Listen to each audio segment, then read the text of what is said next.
How do you keep a debris hut dry from rain? Imagine you're in the wilderness and a rainstorm suddenly rolls in. Your debris hut is your best shot at staying dry and warm, but how do you make sure it keeps the rain out?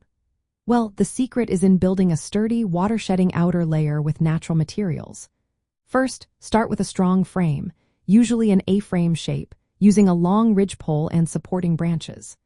The steep angle helps rain slide right off, preventing water from pooling. Next, pile on a thick layer of dry debris like leaves, pine needles, grass, moss, or bark. You want at least 12 inches of this material because it acts like natural shingles, shedding water away from the shelter. Pine needles and dry leaves are especially good because they interlock and create a web that holds the layer together, stopping water from seeping through. If you can find bark or strips of tree bark, layer those from the bottom up as well. Bark naturally resists water and adds extra waterproofing. Picking the right spot is key too. Look for a dry, flat area away from low spots where water might collect or flood. Position the entrance opposite the wind direction to keep rain and wind from blowing inside. You can also make a small vestibule or add a debris-covered flap over the entrance to block rain and wind further.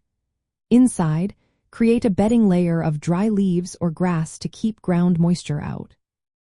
Avoid building under trees with dead limbs, called widow makers, which could fall during storms.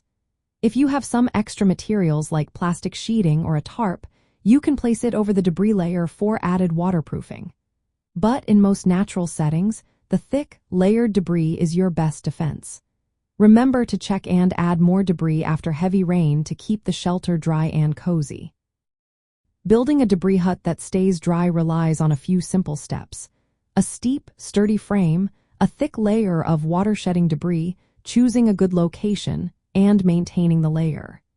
This way, your shelter acts like a natural raincoat, keeping you dry and warm no matter how wet it gets outside.